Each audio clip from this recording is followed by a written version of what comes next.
Compañeros y tutor, un cordial saludo. ¿Cómo están? Mi nombre es John Ever Hernández, del curso de conmutación. Este es un requisito de la fase final de la sustentación de los contenidos de las unidades 1, 2 y 3. A mí me ha correspondido iniciar con los primeros temas y en este momento quisiera hablarles de lo que me correspondió. Vamos a iniciar con la red conmutada general, que es básicamente, en la gráfica se muestra algo, es como que se puede conectar de este dispositivo a este, o de este a este, o de este a este. Entonces, pues básicamente es una comunicación entre un host de origen y otro de destino, puede ser. Se realiza mediante la transmisión de datos a través de una red de nodos. Acá pues solamente hay un switch, pero hay otras que pueden ser un poco más complejas. Y esos nodos son de comunicación intermedios. Estos nodos que hay, o los nodos que pueden haber dentro de la red, almacenan los datos temporalmente antes de reenviarlos y no se preocupan por el contenido de estos. Los dispositivos finales son pues básicamente computadores, terminales, teléfonos, entre otros.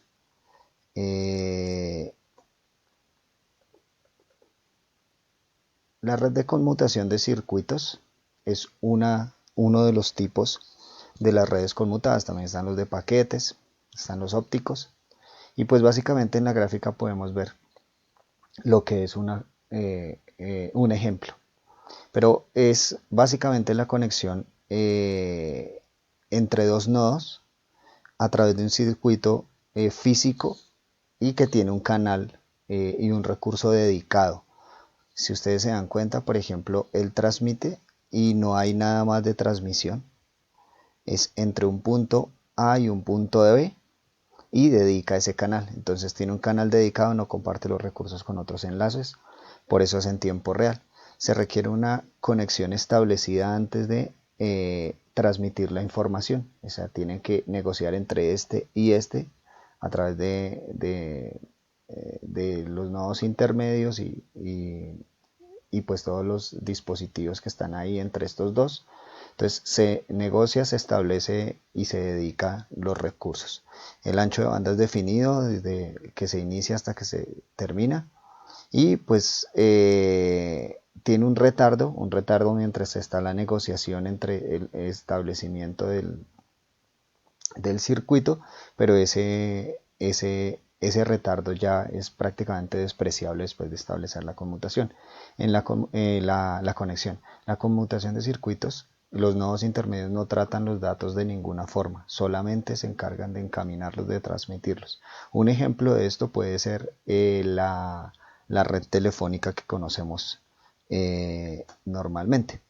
Ahora, hablando un poco más acerca de esta conmutación de circuitos, hay unas fases que eran las que intentaba hablar al inicio o anteriormente. El establecimiento del circuito es lo primero. Básicamente el origen y el destino tienen que negociar los recursos y las condiciones en las que ellos se van a comunicar. Esto genera un pequeño retardo. Después de que se establece la comunicación o se establece el circuito, viene la transferencia de datos y eso es como por ejemplo una llamada de voz.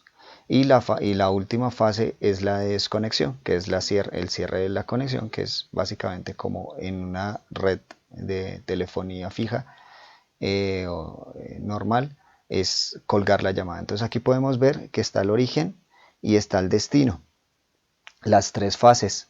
Aquí tenemos como el tiempo de transmisión y un tiempo de propagación. Si ustedes se dan cuenta, este es el retardo del que hablábamos mientras se negocia. Entonces pasan por los nodos intermedios. Entonces origen negocia con destino, pero mientras eso se está haciendo, él no se hace de una vez, sino va pasando el tiempo. Por eso se ve acá. Y cuando él contesta, ya ha pasado un cierto tiempo y ahí es donde se ve el retardo. Acá ya es prácticamente despreciable, que es la fase 2 de transmisión, y aquí es donde se cuelga. Este puede decir colgar, pasa por los nodos y después de un margen de tiempo pequeño, este origen nota que fue cerrado el circuito y hubo la desconexión. Hay algunas técnicas de conmutación o pues para conmutar. Una de esas es la división por división de espacio. sea, las rutas que se crean son físicamente independientes en esta técnica. Cada una de las conexiones requiere el establecimiento de un camino físico a través del conmutador. El bloque básico de estos conmutadores, que es el que hace el trabajo, consiste en que internamente tiene unas matrices de conexiones o unas puertas semiconductoras o puntos de cruce que son habilitadas o deshabilitadas por la unidad de control. Entonces, básicamente es como que le da un espacio para que puedan cruzar y pasar la información que quiere transmitir. Hay otro que es por división de tiempo y este es el que más se usa últimamente en los conmutadores modernos y básicamente utiliza la división en el tiempo para formar y mantener los circuitos. ¿Qué quiere decir esto? Que involucra la distribución de las cadenas de bytes, de bits de menor velocidad en fragmentos que participan en una cadena de mayor velocidad con otras líneas de entrada. Los fragmentos se tratan por la lógica de control para orientar los datos desde la entrada a la salida. ¿Qué quiere decir esto? Que pues básicamente él descompone, hace fragmentos de los de menor velocidad a unos de mayor velocidad, va armando como esos grupitos y les da un momento específico para poderlos transmitir. Entonces un ejemplo es el bus TDM. Ese es un ejemplo de algunos de los dispositivos que hacen esto. En la conmutación de circuitos también vemos la señalización, que es básicamente la señalización, es el proceso que se usa para tener el control sobre el direccionamiento. Son las señales de control, son el medio para gestionar la información transmitida, o sea, formar, mantener y finalizar. ¿Qué quiere decir esto? Que dentro de los nodos intermedios, ellos deben saber exactamente la información que reciben, qué tipo de información es y hacia dónde debe ir. Entonces, este es un ejemplo que es la señalización por canal común, que si ustedes se dan cuenta, acá transmite la voz, este es un teléfono al otro teléfono, acá hay unos conmutadores y acá hay unas líneas de control. Ellos son los que dicen exactamente para dónde es que van, en qué manera es que van y en qué momento es que van a ser transmitidos. Y en este caso, que es el ejemplo, vemos cómo lo separa de lo que es la voz. Entonces, va la voz, pero también va la señalización. Aquí hay un ejemplo como de la llamada de voz, básicamente. Entonces usted ve que aquí puede estar el teléfono A, el teléfono B, las centrales intermedias y aquí hay otros. Entonces aquí es, por ejemplo, donde empieza a darle el tono de llamada. Aquí le da la información, la dirección, el encaminamiento y aquí ya la dirección está completada, empieza el tono de llamada, timbra la llamada, aquí ya hay una notificación, está la respuesta, descuelgan, está la conexión de aquí hasta acá, ustedes se van a dar cuenta cómo es, aquí este gris es la transmisión y pues acá cuelga y pues liberan la conexión y pues este también cuelga. Básicamente para eso es que se hace la señalización, para manejarlo, formarlo, saber para dónde va y cómo debe ir. Pero también encontramos que está la digitalización y el transporte de esas señales. Pues básicamente, si tomamos de ejemplo la señal de una llamada telefónica, esa voz es una señal análoga.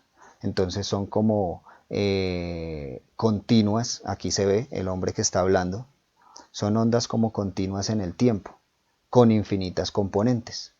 Por eso, como son prácticamente infinitas componentes, se hace casi que imposible procesarla y transmitirla en ese mismo estado original.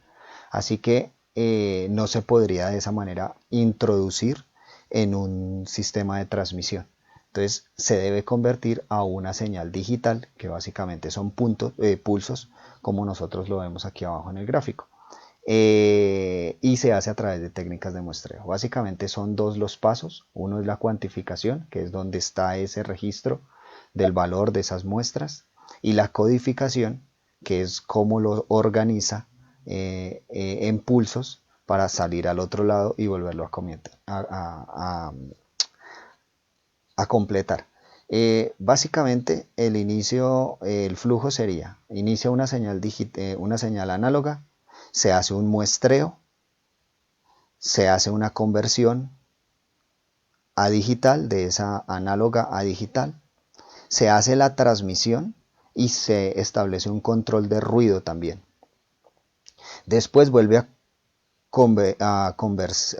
convertirse esa digital análoga y ya el receptor la recibe otra vez en señales análogas. Entonces, audio análogo, vuelve aquí a salir audio análogo, pero para transmitirlo yo necesito transformarlo en pulsos en señales digitales, y si no sería imposible transmitirlo. Esa es la manera y eso es lo que quiere decir.